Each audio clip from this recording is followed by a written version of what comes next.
ต้องแบบนี้สิเจ้าพูดถูกใจข้ายิ่งนักเพราะทุกการเผานั่นคือการสะสมฝุ่นแต่ถ้าทุกคนร่วมใจกันหยุดเผาเราก็จะมีแต่อากาศบริสุทธิ์ไว้หายใจห่างไกลมะเร็งปอดสุขภาพก็ดีมันคือที่สุดแล้วราชินีจงเป็นอมตะราชินีจงเป็นอมตะข้าขอบูชาท่านพะยะค่ะไปเอาธูปมาแต่ไม่ต้องจุดแล้วนะเดี๋ยวนี้ข้าเปลี่ยนมาใช้ธูปไฟฟ้าแล้วมันจึ้งมากไม่มีฝุ่นเลย wow. คุณภาพอากาศดีด้วยการร่วมมือของทุกภาคส่วนปรารถนาดีจากสำนักงานประชาสัมพันธ์ที่ 3 กรมประชาสัมพันธ์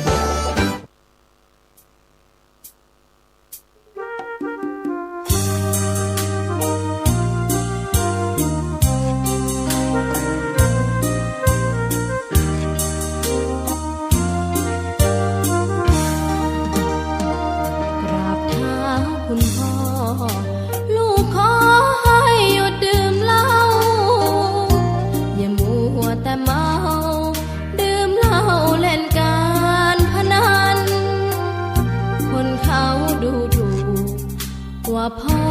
ขี้เกียจทำงานชาวบ้านรังเกียจเดียดฉันต่างประจานคุณพ่อสิ้นดีสงสารคุณแม่ลำบากแท้หา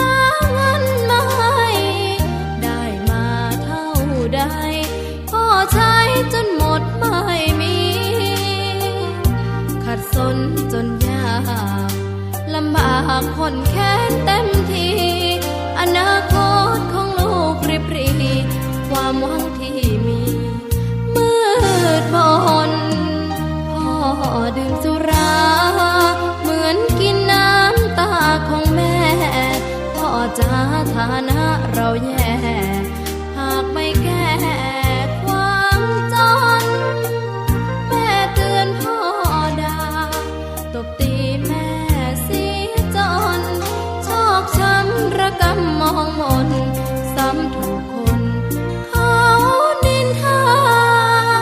กราบเท้าคุณพ่อลูกขอให้หยุดดื่มเหล้าหากมัวแต่เมาคนเขาย้ำหมิ่นเรื่อยมากลับตัวเสียใหม่กลับใจมาพัฒนาพ่อจะมีคุณค่าเลิกดื่มสุราเลิกการพนัน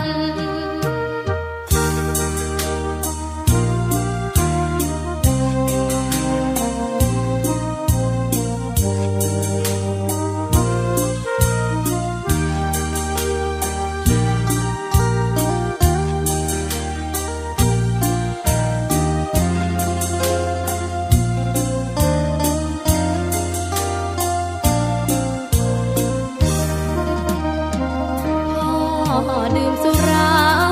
เหมือนกินน้ำตาของแม่พ่อจ๋าฐานะเราแย่หากไม่แก้ความจนแม่เตือนพ่อด่าตบตีแม่เสียจนชอกช้ำระกำมองมนซ้ำถูกคนเขานินทากราบเท้าคุณพ่อลูกขอให้หยุดดื่มเหล้าหากมัวแต่เมาคนเขาย้ำหมิ่นเรื่อยมากลับตัวเสียใหม่กลับใจมาพัฒนาพ่อจะมีคุณค่าเลิกดื่มสุราเลิกการพนัน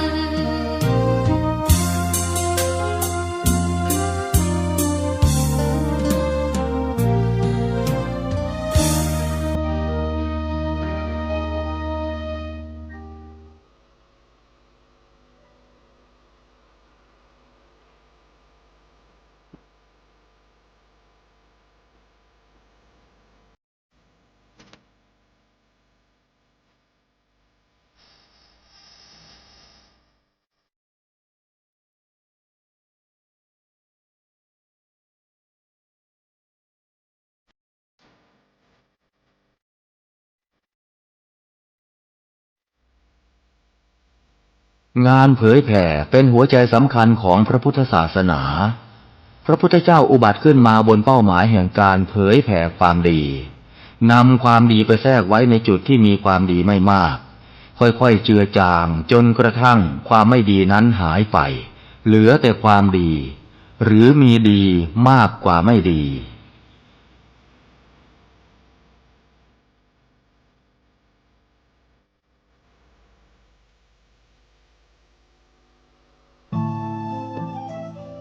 ท่านกำลังติดตามรับฟังสถานีวิทยุกระจายเสียงพระพุทธศาสนาแห่งชาติและสังคม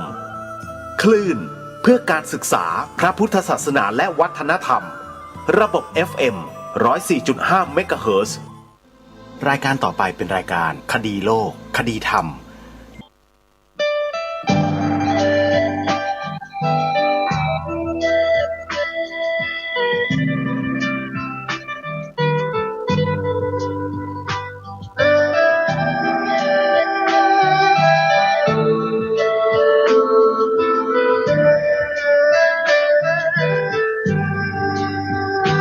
กล้าคิดก็ต้องกล้าทำอย่ากลัวถ้าทำความดีเร่งศึกษาปัญหาให้ทันท่วงทีเมืองไทยจะพัฒนากว่านี้รายการดีคดีโลกคดีธรรมขอรำพันบรรยายความคิดเครื่องหมายแห่งสีทั้งสามงามถนัดขาวคือบริสุทธิ์สีสวัสดิ์หมายพระไตรรัตน์และธรรมะคุ้มจิตไทยแดงคือโลหิตเราใส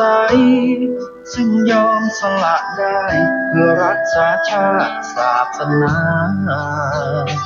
น้ำเงินคือสีโสภาอันจอมประชา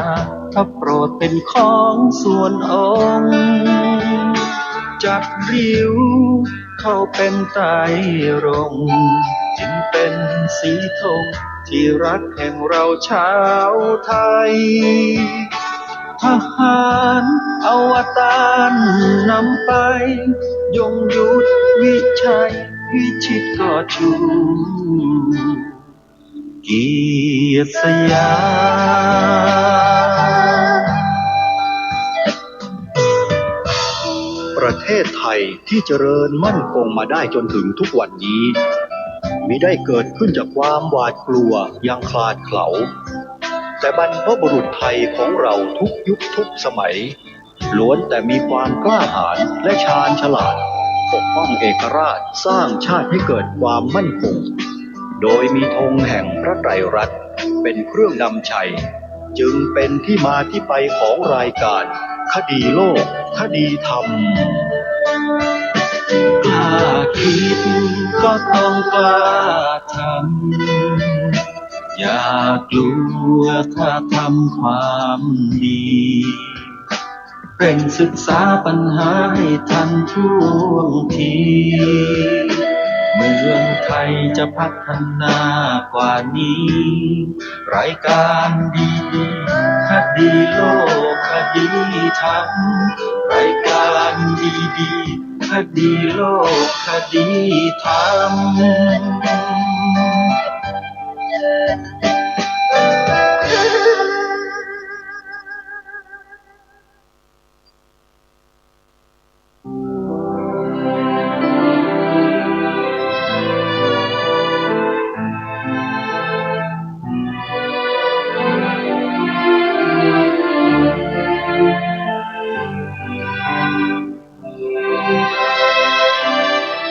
ขอกราบถวายความนอบน้อมแด่พระรัตนตรัยถวายความเคารพพระมหาเถระพระเถรานุเถระทุกท่านขอความสุขความเจริญในธรรมจงบังเกิดมีแด่ท่านสาธุชนที่กำลังติดตามรับฟังรายการจากสถานีวิทยุแห่งนี้ทุกท่าน อนำท่านผู้ฟังเข้าสู่รายการ คดีโลกคดีธรรม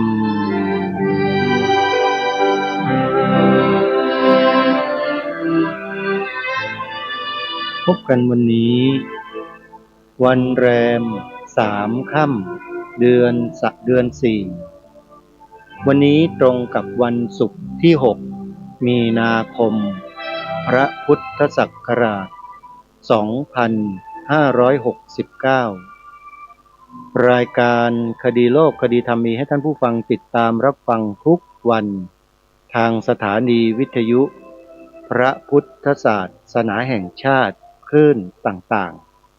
ๆในวันนี้ทางรายการก็จะได้นำเสียงของท่านดร.วิวัฒน์สันลยกรรมธรหรืออาจารย์ยักษ์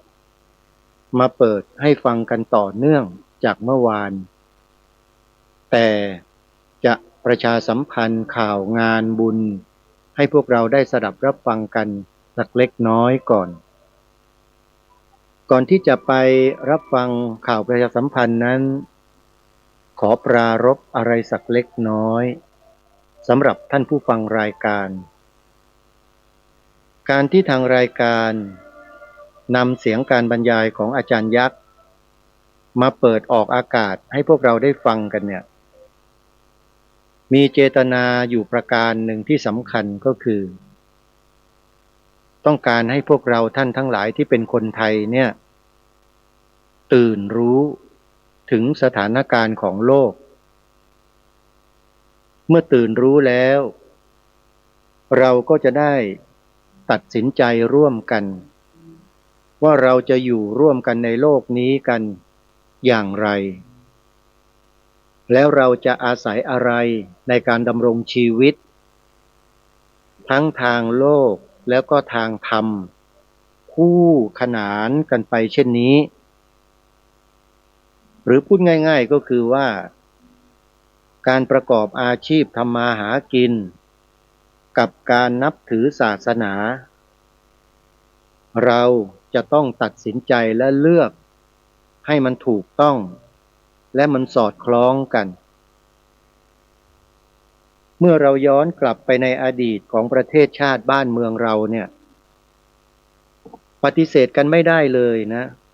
ว่าบ้านเมืองเราบรรพบุรุษบรรพชนเราสมัยอดีตมาเนี่ยเขาใช้เกษตรกับกษัตริย์ในการขับเคลื่อนพลังของแผ่นดินมาโดยตลอดและในหมู่ของชาวเกษตรและองค์พระมหากษัตริย์มีสิ่งเดียวกันที่ร้อยเรียงจิตใจของทั้งสองฝ่ายให้เดินไปในแนวทางเดียวกันมาจนถึงวันนี้ได้สิ่งนั้นก็คือศาสนาหรือหลักคำสอนที่ถูกต้องดีงามที่สุดในโลกจะเป็นศาสนาอะไรไปได้ล่ะถ้าไม่ใช่พระพุทธศาสนานี่แหละคือเรื่องสำคัญที่ทางรายการนำเสียงอาจารย์ยักษ์มาเปิดให้ฟังก็เพราะต้องการให้เราเนี่ยเข้าใจและเข้าถึงสิ่งเหล่านี้ไม่ใช่เดินกันสเปะสปะเหมือนอย่างที่เป็นกันมาไปถกไปเถียงกันอยู่ได้เลิกเถียงแนวทางเศรษฐกิจพอเพียงที่พระบาทสมเด็จพระเจ้าอยู่หัวรัชกาลที่9ได้ทรงกำหนดขึ้นมาเนี่ยไปดูในเนื้อหาเถอะไปดูในคำบรรยายของอาจารย์ยักษ์เถอะมีแต่เรื่องของคำสอนของพระพุทธเจ้าแทบจะทั้งนั้นเลยที่เกี่ยวข้องกับเรื่องนี้เพราะฉะนั้นใครจะมาตีรวนในเรื่องนี้ถือว่าใช้ไม่ได้แล้วก็ไม่ควรที่จะให้เข้ามามีส่วนร่วมในโครงการเหล่านี้ของพระองค์ท่านด้วยเพราะคุณไม่ยอมรับไงคุณไม่ยอมรับความจริงแล้วคุณอยากเข้ามาเลยเดี๋ยวมาทะเลาะกันอีกเดี๋ยวคุณก็ไปอ้างพระเจ้าให้ทำอย่างนั้นทำอย่างนี้เดี๋ยวไปเอาอาก้าไปกราดยิงในนามพระเจ้าอีกองค์พระบาทสมเด็จพระเจ้าอยู่หัวจึงทรงทราบไงทุกๆพระองค์ด้วยตั้งแต่อดีตมาเนี่ยจึงทรงใช้หลักธรรมคำสอนของพระพุทธศาสนาของพระสัมมาสัมพุทธเจ้า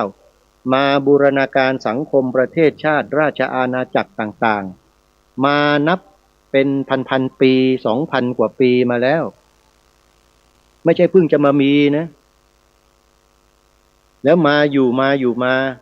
ก็มีพวกลัทธินิกายนอกศาสนาเนี่ยมาแสดงตัวแสดงตนอย่างนู้นอย่างนี้อย่างนั้นหยุดอยู่เฉยๆให้สบายๆเถอะอย่ามาอะไรมากมายเลยขอร้องอันนี้ขอร้องกันดีๆนะให้สิ่งเหล่านี้ดำเนินไปตามแนวทางที่พระองค์ท่านได้ทรงวางไว้ถูกต้องดีงามแล้วเถอะอย่าเข้ามาทำให้สิ่งเหล่านี้ของพระองค์ท่านเนี่ยเบี่ยงเบนไปเป็นทางอื่นเราจะถือว่าใครที่มาทำแบบนั้นนะเป็นคนไม่ปรารถนาดีและไม่หวังดีนะจะบอกให้เพราะฉะนั้นพวกเราทั้งหลายที่เป็นลูกหลานคนไทยโดยเฉพาะที่นับถือศาสนาพุทธเนี่ยนะให้พวกเราได้ทราบเอาไว้ว่าสิ่งที่อาจารย์ยักษ์น้อมนำแนวพระดำริของพระองค์ท่านมาขยายความมาอธิบายมาบรรยายมาปาฐกถาพิเศษไม่ว่าที่ไหนก็แล้วแต่ให้เราพึงสำรวมและระวังในเรื่องแนวความคิดให้ดีด้วยอย่าให้ใครมาดึงเอาสมองเราไปใช้เพื่อเป็นเครื่องมือมาทำลายกันเองเด็ดขาดต้องไปตามแนวทางที่อาจารย์ยักษ์อธิบายไว้แล้วต้องยึดหลักนี้ให้เหนียวแน่นและมั่นคงบ้านเมืองเราจะรอดแต่ถ้าใช้แนวทางอื่นไม่รอดมันไปไม่ได้เพราะมันเข้ากันไม่ได้นะมันเข้าไม่ได้โยมแนวทางของพระเจ้าเนี่ยเข้ากับแนวทางที่พระบาทสมเด็จพระเจ้าอยู่หัวทรงวางไว้มันเข้าไม่ได้โยมมันไปคนละเรื่องมากเรื่องเยอะไม่เยอะก็ลองคิดดูเอาบ้านเมืองเราตอนเนี้ยเราก็เห็นเราก็รู้ดูกันอยู่อาตมาก็เคยแนะนำให้ไปสอบถามอปพสดูว่ามันเป็นยังไงบ้านเมืองอ่ะที่มันวุ่นวายสับสนกันอยู่ทุกวันนี้เพราะอะไรแล้วที่มันไปไม่ได้สักทีมันเพราะอะไรนะเคยแนะนำให้ไปดูกันแล้วไม่รู้ว่าไปดูไปฟังไปถามกันบ้างหรือยังเบอร์โทรศัพท์ก็ให้ไปไม่รู้กี่รอบแล้วเชื่อว่าหลายๆท่านคงจะไปสอบถามคงจะไปติดตามดูข้อมูลกันแล้วล่ะแล้วให้เราเชื่อเธอมั่นใจเธอว่าแนวทางเศรษฐกิจพอเพียงของพระบาทสมเด็จพระเจ้าอยู่หัวนี้เท่านั้นที่จะนำพาประเทศชาติบ้านเมืองไปรอดนอกนั้นไม่รอดทั้งนั้นเลยระบบเงินทุนระบบธนาคารระบบอะไรฟองซีเออะไรทั้งหลายทั้งปวงที่ถูกเขากำหนดกันมาเนี่ยที่เราไปเดินตามเขาอยู่นะตายหมดเนี่ยขนาดปัญหาเขาไปหย่อนไข่กันทิ้งระเบิดกันเนี่ยปัญหามันก็เข้ามาสู่ประเทศแล้วเห็นไหมทั้งที่เราไม่ได้มีส่วนไปทำอะไรให้มันเกิดขึ้นสักนิดเห็นไหมเดือดร้อนไหมหนีไม่พ้นเพราะมันผูกขาดกันอยู่ไงทั้งโลกด้วยระบบเดียวกันน่ะที่มีคนสร้างขึ้นเพียงกลุ่มเดียวไซออนิสต์ไปเสิร์ชดูใน Google สิฮะไซออนิสต์หรืออิลูมินาติก็ได้ศึกษาอะไรต้องศึกษาให้กว้างศึกษาให้ไกลศึกษาให้ลึกมองไปให้เห็นต้นตอของมันเราถึงจะเข้าใจมันรายการคดีโลกคดีธรรมไม่ใช่ไปนั่งเรียนอยู่ในห้องสี่เหลี่ยมดูตำราหนาตึบอยู่แค่ตรงนั้นไม่ใช่โลกมันกว้างกว่านั้นจักรวาลมันไกลกว่านั้นเยอะเรียนอยู่แค่ในห้องสี่เหลี่ยมมันไม่ได้อะไรมากมายหรอกก็ไปเรียนสิ่งที่เขาเขียนให้เราอ่ะอันนี้ไม่ได้ดูถูกกันนะโยมไม่ใช่ว่าอาตมาไม่ได้เรียนจบปริญญาแล้วเที่ยวมาพูดไม่ใช่เลยจริงๆแล้วอาตมาอ่านวิทยานิพนธ์อ่านดุษฎีนิพนธ์ของนักศึกษาปริญญาโทปริญญาเอกอยู่บ่อยๆศึกษาหลายๆเรื่องไม่ต้องไปนั่งเรียนให้มันเมื่อยตุ้มหรอกอ่านวิทยานิพนธ์อ่านดุษฎีนิพนธ์นี่ก็เข้าใจแล้วก็มนุษย์เราทั้งนั้นแหละที่ทำมันขึ้นมาเนี่ยนะฮะไปเรียนให้มันเหนื่อยทำไมนี่มาถึงตัวเองนะความคิดตัวเองนะฮะคนอื่นห้ามลอกเรียนแบบเรียนกันไปเถอะไม่ว่าแต่สำหรับอาตมาแล้วไม่จำเป็นต้องไปนั่งเรียนให้มันเมื่อยก็หยิบวิทยานิพนธ์ที่คุณทำมาแล้วสมบูรณ์แล้วนั่นมาดูก็จบเข้าใจเลย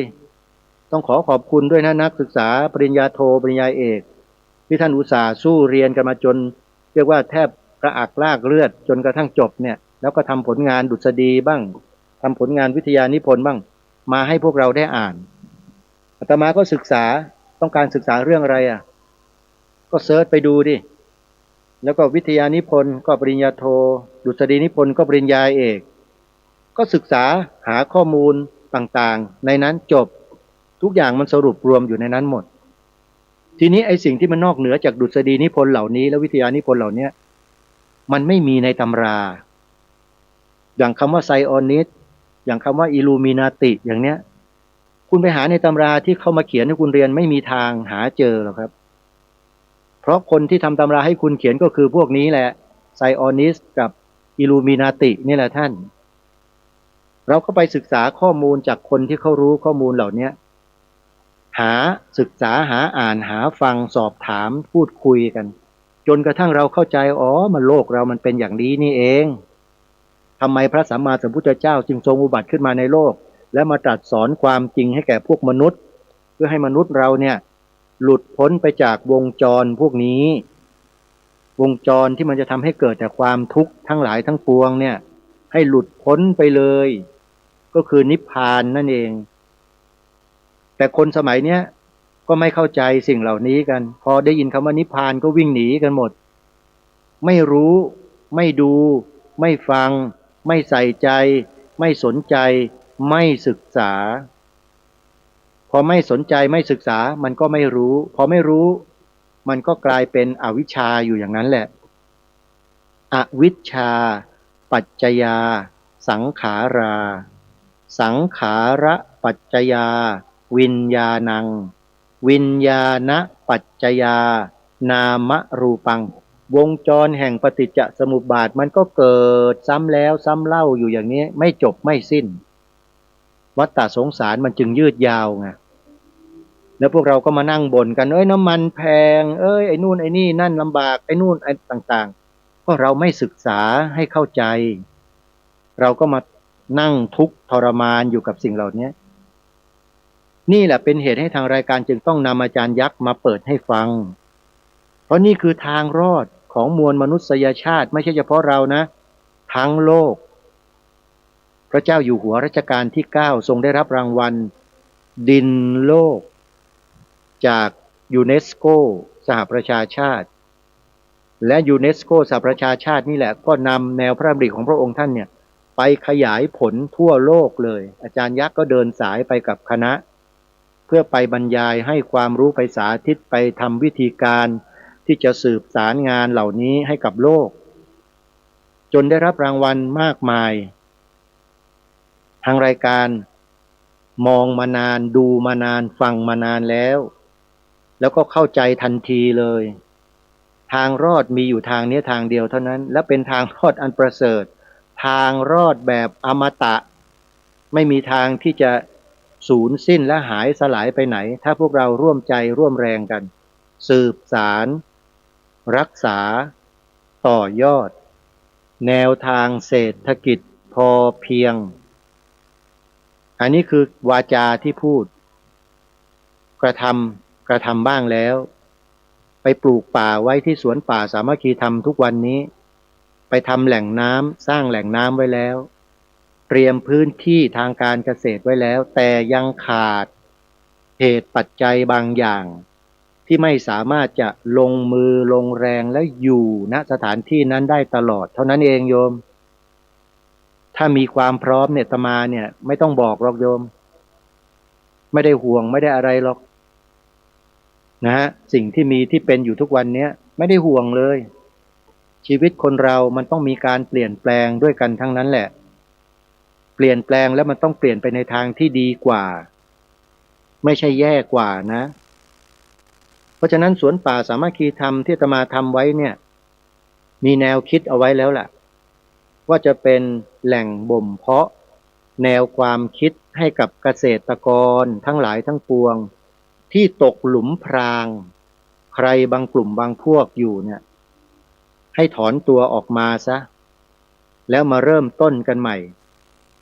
นำสิ่งที่บรรพชนของเราได้สร้างสรรค์เอาไว้กลับมามันจะไปยากอะไรอ่ะบรรพชนเราก็เคยทำกันอยู่ตรงนั้นแหละเราก็นำกลับมาทำเหมือนเดิมจบไม่เห็นยากเลยไปคิดให้มันยากมันก็ยากอะสิคิดให้มันง่ายๆไว้มันก็ง่ายทั้งนั้นแหละแล้วยิ่งเรามีเนี่ยกลุ่มคนเครือข่ายกสิกรรมธรรมชาติอย่างอาจารย์ยักษ์ใครต่อใครที่มารวมตัวกันเนี่ยโอ้ยยิ่งง่ายใหญ่เลย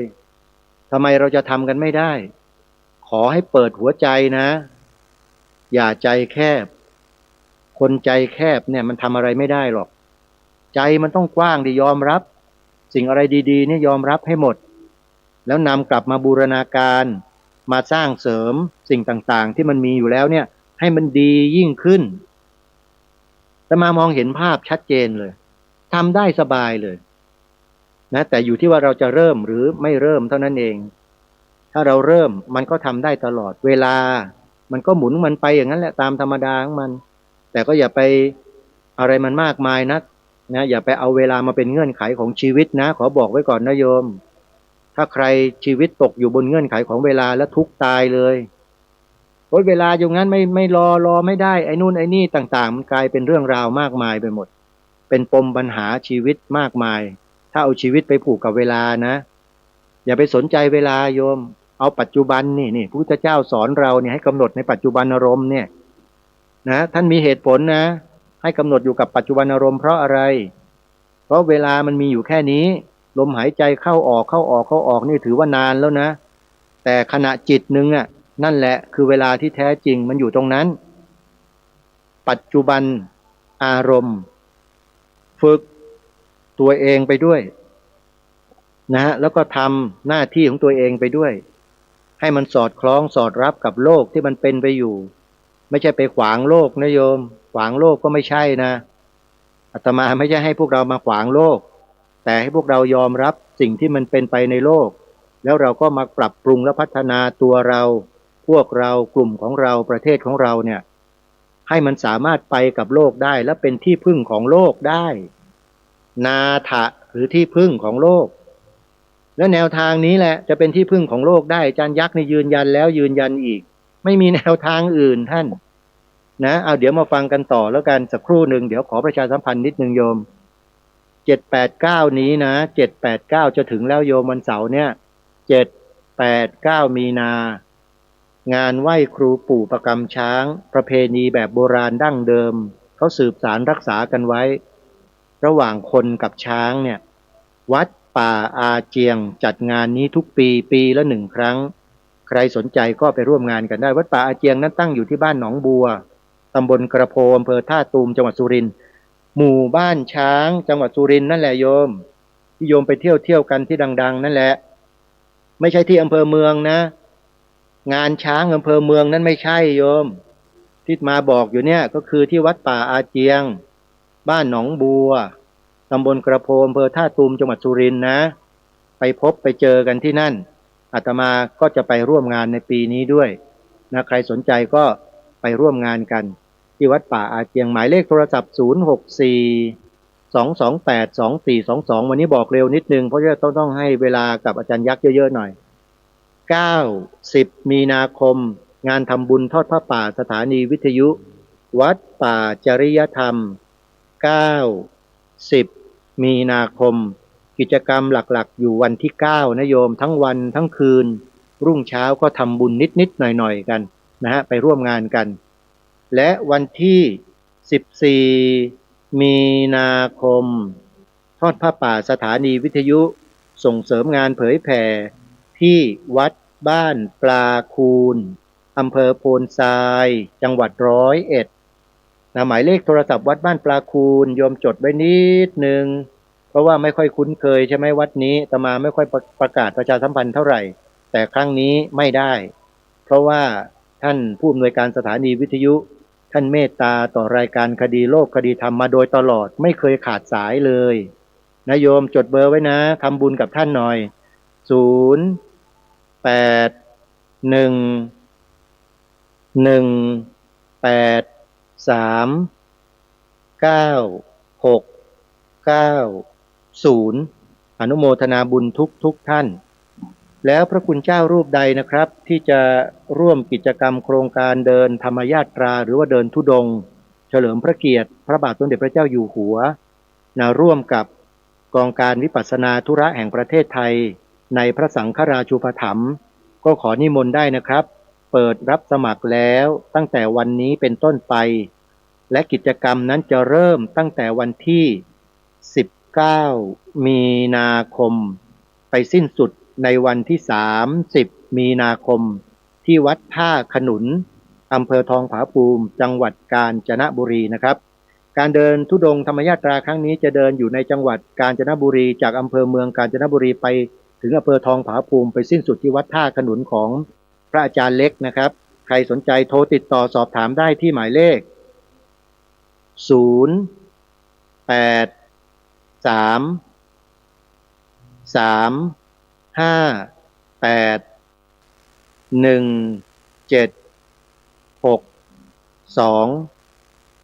และ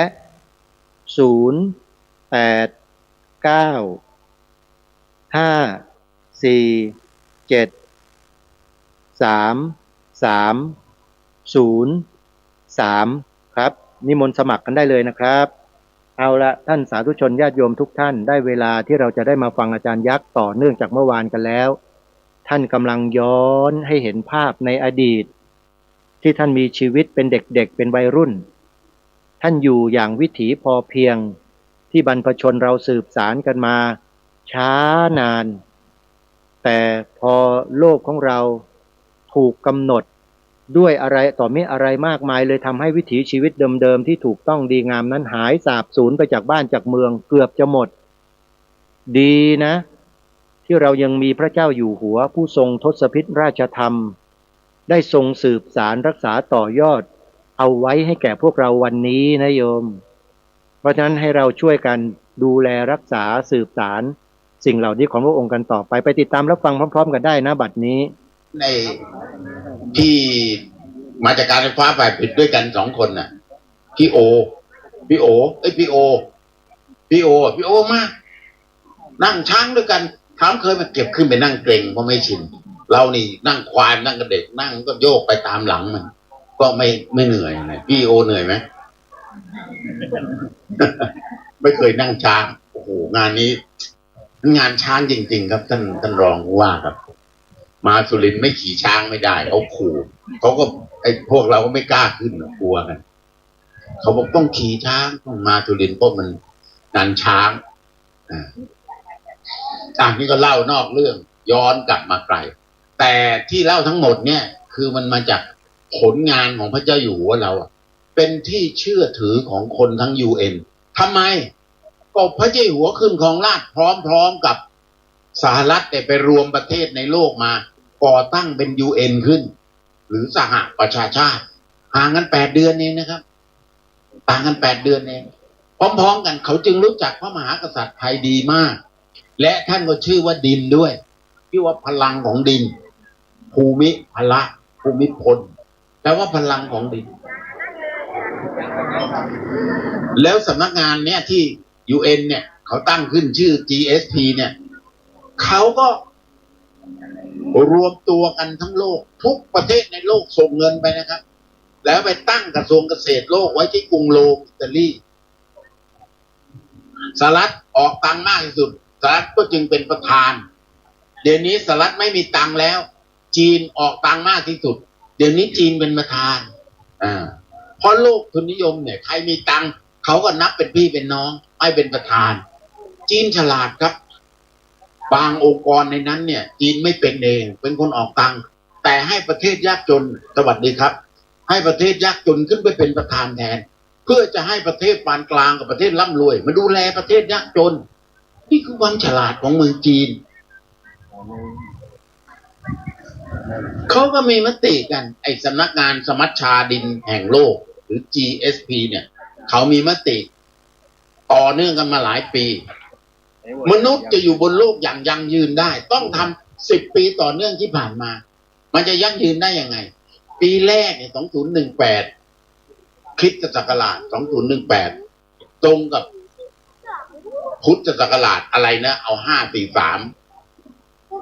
ลบเข้าไปบวกเข้าไป2018ปีนี้2000กับ26เนาะย้อนหลังไป10กว่าปีแรกเขาบอกว่า be the solution to soil pollution แปลง่ายๆว่าอย่าทำให้ดินเป็นพิษแปลเป็นภาษาชาวบ้านว่าอย่าเอาพิษใส่ในดินแม่ธรณีจะร้องไห้นี่ผมแปลต่อปีที่2ฝนตกมาเนี่ยใครสังเกตบ้างน้ำฝนที่ตกลงมามันจะช้าเอาดินที่เป็นฝุ่นเป็นความสมบูรณ์นี่ละลายน้ำขุ่นออกจากนาเราไปอ่ะใครเคยสังเกตเห็นบ้างยกมือครับก็แน่น้ำขุ่นอย่าให้ช้าเอาไปเขาใช้คำว่า stop soil erosion save our future คุณต้องหยุดไม่ให้ฝนนี่ช้าเอาท็อปซอยคือดินที่เป็นปุ๋ยดินที่เป็นปุ๋ยฝนมันละลายแล้วขุ่นออกไปอย่าให้น้ำขุ่นออกไปจากท้องนาเราทำยังไงครับคนรุ่นพ่อแม่เขาให้ปั้นคันแทนาใหญ่ๆฝนตกแล้วไม่ใช่คันแทนาพังแล้วดินก็ขุ่นก็เอาปุ๋ยออกจากท้องนาไปหมดถ้าปั้นคันแทนาใหญ่ๆฝนก็จะนิ่งตกตะกอนพอตกตะกอนดินก็จะอุดมสมบูรณ์ก็อยู่ในนาเราแล้วปล่อยให้มันใสๆนั่นไหลออกไปไอ้นี่คือปีที่2019 Stop Soil Erosion คือปั้นกันแทนาใหญ่นี่คือข้อตกลงทั้งโลกนะครับเขาเอาไปจากไหนข้อตกลงก็เอาไปจากพระเจ้าอยู่หัวของเราพระเจ้าอยู่หัวของเรามาจากไหนเอามาจากวิถีชาวบ้านของไทยวิถีชาวบ้านของไทยเขาทำไงครับรุ่นพ่อ80 กว่าใครมาขอลูกสาวเนี่ยเขาจะส่งญาติพี่น้องไปดูไอ้บ้านผู้ชายว่าคันแทนามันหมาเดินแล้วตกไหมถ้าคันแทนาเล็กๆเตี้ยๆหมาเดินแล้วตกเขาไม่กล้าให้ลูกสาวไปเพราะกลัวจะเลี้ยงลูกสาวเขาไม่ได้ฝนมันช้าเอาดินเสื่อมหมดฝนตกนี่น้ำมันไหลไปหมดตะกอนดินน่ะปุ๋ยก็เอาไม่ไหวน้ำก็เอาไม่อยู่แล้วก็มาอ้างว่าดินมันเป็นทรายมันเก็บน้ำไม่อยู่ก็ฝนตกแล้วมึงนอนไม่รู้จักไปดูคันแทนามันจะไปเก็บน้ำเก็บปุ๋ยไว้ได้ยังไงไอ้นี่คือคนรุ่น84เขาคุยกันผมก็เป็นเด็กๆผมก็ได้ยินในระดับโลกเขาเอาไปทำข้อตกลงเขาเรียกว่าธีมเขาเรียกมันว่าธีม Stop Soil Erosion Save Our Future ถัดมาเนี่ยเขาก็พูดในปีที่3ปี2020เขาก็บอกว่านี่มันเถียงกัน3 ปีนะครับแล้วมีข้อสรุปประชุมกันอยู่เนี่ย3 ปีแล้วมีข้อสรุปว่าปีถัดไปเอาไปทำอย่างนี้กันทุกประเทศสมาชิก195ประเทศเอาไปทำอย่างนี้ปีที่3เขาบอกว่า keep soil alive protect soil biodiversity ทำยังไงดินมันจะมีชีวิตชีวาแม่พระธรณีจะมีชีวิตชีวาและต้องเก็บความหลากหลายของสิ่งมีชีวิตในดินเอาไว้ไส้เดือนต้องอยู่กิ้งกือต้องอยู่ต้นพริกต้องอยู่ต้นไม้ต้องอยู่โพนต้องอยู่ผู้จักโพนบอกคนสุรินทร์มีโพนบอกขายเอาโพนไปขายทิ้งไหมขายทิ้งไม่ต้องมาทำเป็นยิ้มอยากรวยอยากได้ที่เยอะๆก็ไถโพนทิ้งลืมว่าโพนน่ะคือแหล่งความหลากหลายทางชีวภาพแล้วใต้โพนเนี่ยน้ำมันแทบปลวกมันมาเลือกว่าตรงไหนนี่มีน้ำสะอาดบริสุทธิ์รสชาติดีไม่มีหินปูนปลวกก็จะมาตั้งบ้านอยู่ที่นั่นแล้วก็ขุดลงไปใต้ดินเอาดินขึ้นมาแล้วดูแลเอาดินขึ้นมาเปียกเลยนะเอาขึ้นมาผสมน้ำลายแล้วปั้นเป็นจอมแบบเป็นบ้านมีเป็นโอ้โหมันคอนโดเป็น100 ชั้นนะครับเคยผ่าจอมปลวกดูก็จะเห็นว่าโอ้โหมันยิ่งกว่าคอนโดอีกแข็งแรงมากแผ่นดินไหวยังไงก็ไม่พังครับคอนโดของปลวกเพราะมันมีระบบที่เชื่อมโยงแล้วใต้นั้นน่ะมันเก็บน้ำได้ดีคนอีสานบ้านเฮ้านี่คนภาคตะวันออกบ้านผมด้วย8 ริ้วฉลาดนะครับตรงไหนโพนอยู่เรารู้เลยน้ำมันแทรกก็ไปขุดบ่อน้ำตื้นก็เรียกบ่อน้ำสร้างเอาน้ำมันมากินมันแทรกและมันปลอดภัยเพราะปลวกมันไม่ป่วย เขาไปดูปลวกไอ้คนเนี่ยฉลาดขโมยน้ำจากปลวกความรู้เนี่ยเป็นข้อตกลงกันที่กรุงโรมอิตาลีว่า keep soil alive protect soil biodiversity สร้างความหลากหลายไว้แต่บ้านเรามันถูกหลอกถูกเซลล์หลอกอยากขายข้าวเยอะๆสุดท้ายเจ๊งถัดมาดินเค็มเขาใช้คำว่าคุณต้องหยุดวิกฤตดินเค็มไม่ได้ด้วยความรู้ที่เป็นธรรมชาติเขาใช้คำว่า whole soil salinization boost soil productivity แม่ออนเนี่ยครับเป็นนิสิตนักศึกษาปริญญาตรีของโรงเรียนปูทะเลมหาวิทยาลัยผมเขาจบปริญญาตรีผมก็บังคับเลยเองทำในข้าจะส่งผลงานไปประกวดที่กรุงโรมอิตาลีไอปีที่เขาทำ whole soil salinization แต่เองต้องท่องคาถานี้ให้ได้นะเป็นภาษาอังกฤษนะเว้ยอาจารย์หนูจะไปพูดได้ไงว่าวล้าวเลยหนูพอได้บ้างเอามาขึ้นมาโชว์ตัวนิดมาพร้อมลูกๆก็ได้มาไหนลงมาพูดภาษาอังกฤษสำเนียงลาวให้ฟังสักนิดหนึ่งดีว่าเขาขึ้นไปเขาส่งได้รับเขาขึ้นไปที่กรุงโรมอิตาลีไปแสดงผลงานแล้วเขาไปประกาศท่ามกลาง100 กว่าชาติทั่วโลกเป็นภาษาอังกฤษนะครับเขาพูดภาษาลาวแต่ผมเอาล่ามแปลเป็นภาษาอังกฤษแต่ไอ้คำ whole soil salinization เนี่ยผมบอกไม่ได้มึงต้องพูดภาษาอังกฤษเอาอีกสักรอบดิ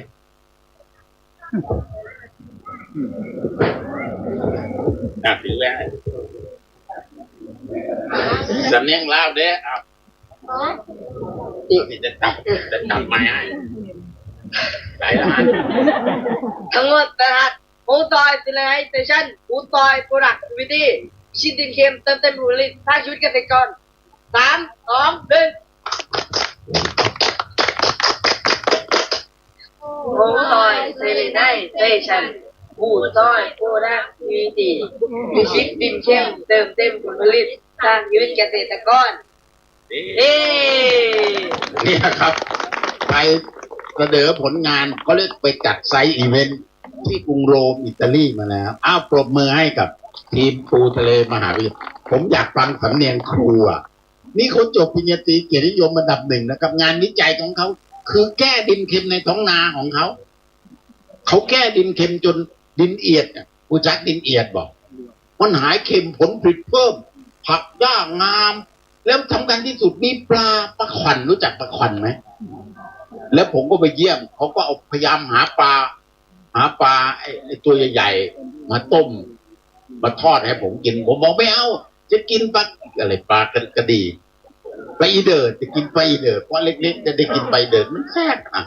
ฟังสำเนียงภาษาอังกฤษจาก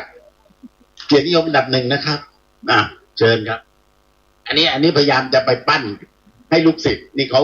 รับเด็กๆมาเรียนเพื่อจะฝึกให้เด็กเชี่ยวชาญเรื่องดินเค็มเราเรียกเอาหมวกอาจารย์ขอยืมหมวกเราเรียกว่าเซสลาเดี๋ยวอธิบายให้ฟังเอาฟังสำเนียงลาวค่ะโหซอยเซเลไนเซชันบูตซอยโปรดักติวิตี้พิชิตดินเข้มเติมเต็มผลผลิตสร้างชีวิตเกษตรกรค่ะขอบคุณค่ะเดี๋ยวขออนุญาตเล่าแล้วก็รออยู่นี่แป๊บก็ทำอย่างเงี้ยต่อเนื่องไปจนถึงเรื่องปีล่าสุดเนี่ยครับเขาบอกว่า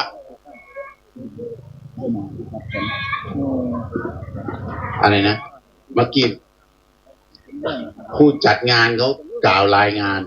ท่านรองผู้ว่าท่านประธานก็พูดเลยเป็นภาษาอังกฤษว่าอะไรนะเดี๋ยวเพิ่งที่ถามผู้ฟัง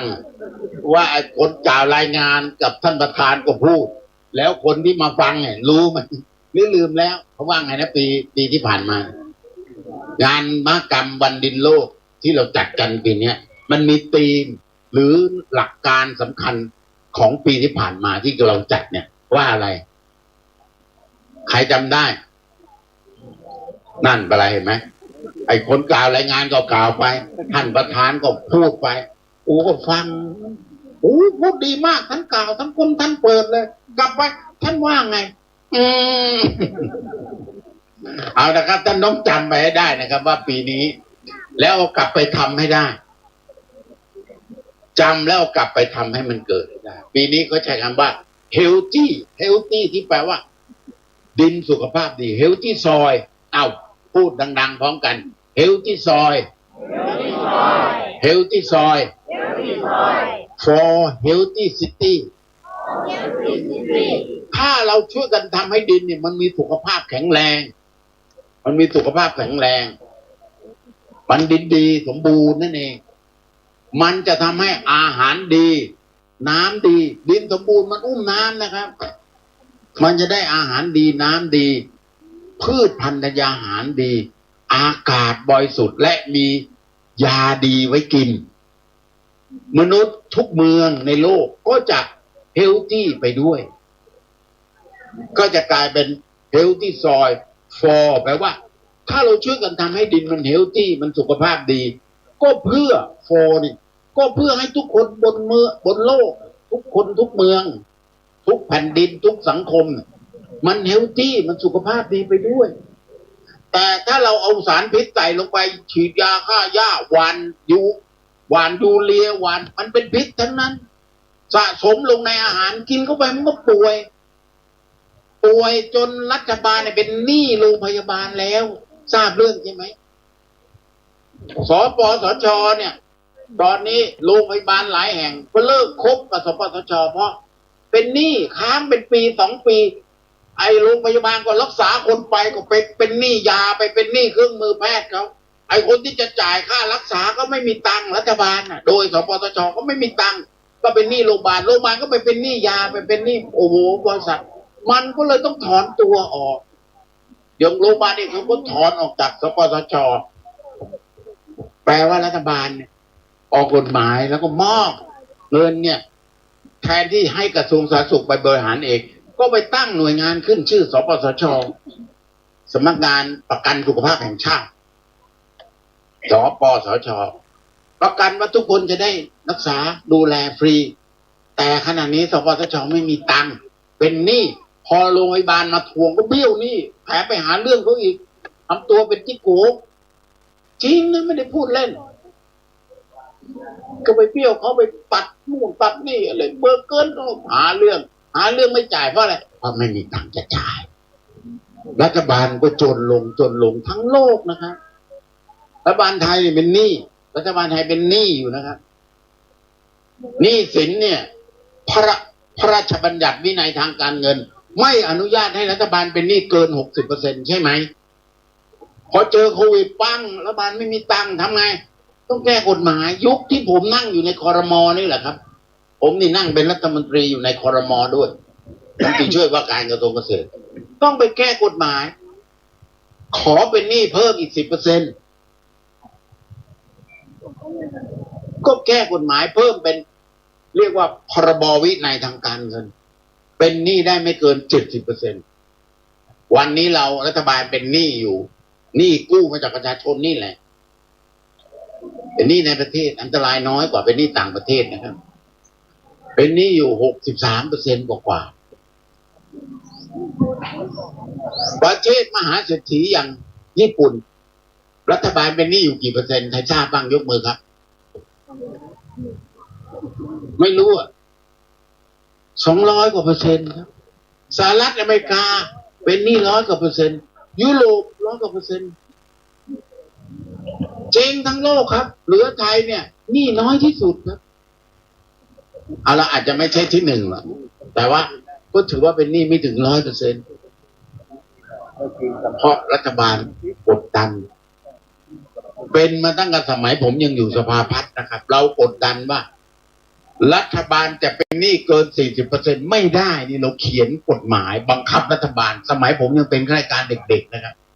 ข้าราชการที่เรียกว่าเทคโนแครตรุ่นพวกผมมีอิทธิพลเหนือรัฐบาลนะครับถ้ารัฐบาลงี่เง่าพูดไปรู้เรื่องข้าราชการประจำรวมกันแล้วประท้วงข้าราชการเมืองเขากลัวสมัยก่อนเดี๋ยวนี้ถ้าข้าราชการประจำซ่าเขาทำไงรัฐมนตรีก็ส่งเลขารัฐมนตรีไปคุยบอกถ้าท่านไม่สบายใจก็ไม่เป็นไรนะครับจะให้คนอื่นมาทำแทนว่าแล้วก็ปลดเอาคนอื่นมาทำแทน ถมได้ตังค์อีกใช่ไหมมันเปลี่ยนไปแล้ว การเมืองบ้านเราเปลี่ยนไปคู่ที่มีความรู้เห็นเหตุการณ์ข้างหน้าไกลไม่มีอำนาจแล้ววันนี้รุ่นพวกผมนี่พูดก็ไม่มีคนฟังก็มีแต่พวกพี่นี่แหละมานั่งฟังไอ้พวกที่มีอำนาจอยู่กำลังแย่งกันเหย่งวันที่8นี่กูจะได้ขึ้นไปนั่งหรือเปล่าแย่งกันอยู่มันไม่มาฟังมันตีกันเนี่ยทะเลาะกันบนสื่อทุกวันไอ้พวกเราเนี่ยเป็นคนทำงานอยู่เบื้องหลังก็มึงไม่เอากับช่างมึงกูก็ทำของกูไปนี่แต่ทั่วโลกเขาเริ่มตามมาดูเราวันนี้ทั่วโลกเกิดปัญหาประเทศไหนรัฐบาลประเทศอื่นเขาเริ่มเชิญพวกเราไปแล้วซื้อตั๋วหรือบินบิสเนสคลาสอย่างดีให้เราไปเป็นช่วยเหลือเป็นที่ปรึกษาไปช่วยเขารัฐบาลของเอาตั้งงบประมาณมาช่วยไอ้นี่ไม่มีคงเดาออกปากพูดว่าอะไรแต่เพื่อเป็นมันยากก็ไม่อยากจะพูดออกไปจริงประเทศนี้มันเกิดอะไรขึ้นประชาชนต้องรวมตัวกันและพึ่งตนเองตามปรัชญาของใครครับของพระเจ้าอยู่หัวบอกให้เราพึ่งตนเองแล้วเดี๋ยวนักการเมืองเขาก็ต้องมาหาเดี๋ยวเขาต้องมากราบถึงบ้านอย่างน้อย4 ปีมากราบครั้งก็ยังดีวะใช่ไหมกราบก็ช่วยบอกเขาไปนะว่าคนกำลังจะอดตายทั้งโลกพระเจ้าอยู่หัวทำงานจนทั่วโลกเขามีมติ10 ปีนี่ใช้งานของพระเจ้าอยู่หัวทั้งหมดแล้วเราก็ส่งผลงานขึ้นไปเอาผลงานพวกเนี้ยเอาผลงานชาวบ้านเนี่ยขอกราบเรียนเชิญท่านผู้ไม่รักดีอีก2 ท่านครับท่านอาจารย์ต่อครับอยู่ไหนนิมนต์วันนี้นะกับท่านอาจารย์ผมเรียกว่าท่านอาจารย์ตีนาผมตั้งชื่อเล่นท่านเองท่านอาจารย์วิภาอาจารย์วิภาเป็นคนเขียนรวบรวมผลงานของเครือข่ายเราเนี่ยทั่วประเทศแล้วนะครับ เขียนเป็น100 กว่าหน้าครับเขียนไปครั้งแล้วส่งไปแล้วไม่ได้นี่อึดเขียนครั้งที่2อีกส่งไปได้อาจารย์วิภาเนี่ยปกติเป็นครูนะครับจบรัฐศาสตร์จุฬาแล้วก็เป็นครูแล้วก็ตั้งบริษัทขึ้นชื่อว่า Education Network EdNet เนี่ยคือเป็นเครือข่ายการศึกษาทั่วโลกมีสมาชิกอยู่หลายร้อยมหาวิทยาลัยทั่วโลกหลายร้อยประเทศนะครับก็เขาก็อยากได้คนไทยไปเรียนที่เขาก็อาจารย์วิภาก็มีหน้าที่ดูแลนักเรียนไทยที่ไปเรียนอยู่100 กว่าประเทศในโลกแต่ในนามของบริษัทเอกชนทำเรื่องการศึกษาพ่อแม่ก็มาปรึกษาอยากให้ลูกดูแลอย่างไรก็ได้ก็มาปรึกษาก็มีเพื่อนอยู่ทั่วโลกแล้วก็เป็นครูสอนภาษาอังกฤษไปเรียนวิธีสอนภาษาอังกฤษมาจากต่างประเทศนี่ก็คือไม่รักดีลาออกจากงานให้ลูกน้องทำแล้วก็มาทำงานอยู่กับชาวไร่ชาวนาอย่างพวกเราคนทั่วไปก็อาจจะมองว่าไม่รักดีแต่ผมว่าชาวนามองว่ารักดีก็เป็นคนเขียนออกมาอีกท่านหนึ่งกันเนี่ยที่เล่าให้ฟังว่าเป็นผู้บริหารมหาลัยดีๆไม่เอามีเงินตำแหน่งไม่เอาลาออกมาทำสวนทำนาแล้วผมก็เห็นว่าสวนอาจารย์ต่อเนี่ยมันเพอร์เฟกต์เขาใช้เวลา 3-4 ปีมันเป็นต้นแบบของโลกได้ก็เลยเอาเรื่องของอาจารย์ต่อเลือกไป5 คน1 ท่านคนนี้อีก1 ท่านคนนี้เอาผลงานที่ทำแล้วเขียนเป็นวิทยานิพนธ์ได้อันดับ1ได้เกียรตินิยมเอาส่งไปประกวดทั้งหมด5 คน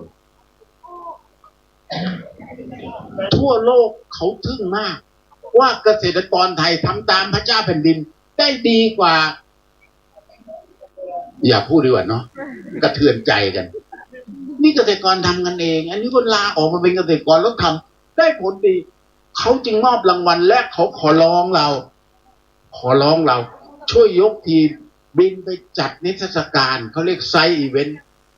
งานพระเจ้าแผ่นดินของเราไปจัดที่กรุงโรมอิตาลีได้ไหมโอ้โหเราก็ยกทีมไปเลย18 คนตังค์เราไม่มีผมก็จัดกีฬาจัดสารพัดเลยได้ตังค์หมดสัก3-4 ล้านบาทได้ไหมถ้าไม่กล้าไปขอรัฐบาลเพราะว่าขอมันก็ไม่ให้ก็เลยไม่ขอรู้ว่าไม่ให้ไปขอทำไมเนาะก็หากันเองจัดกีฬากันวิ่งได้มา1 ล้านกอล์ฟได้มาจัดอะไรสารพัดเลยได้มาสัก4-5 ล้านบาท ก็ไม่ค่าใช้จ่ายพาพวกเราเอาช่างภาพไปด้วยกัน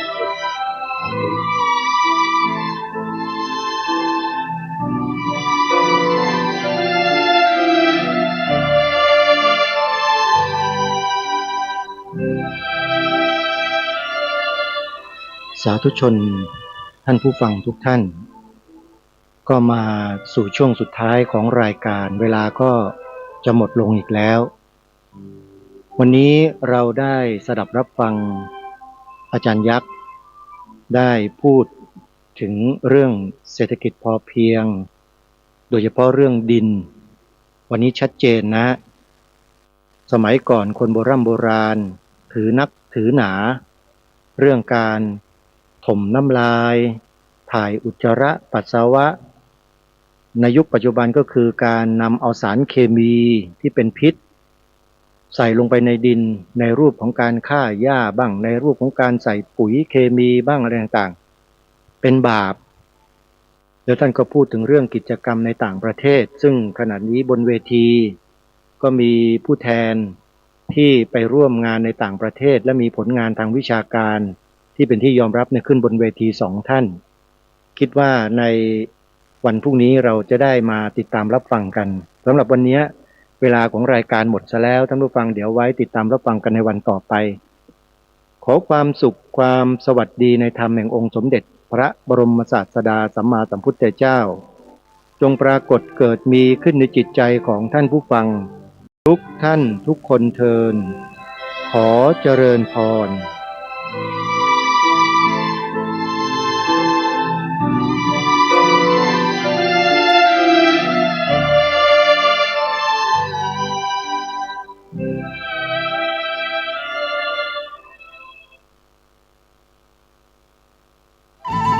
ที่จบไปแล้วนั้นเป็นรายการคดีโลกคดีธรรม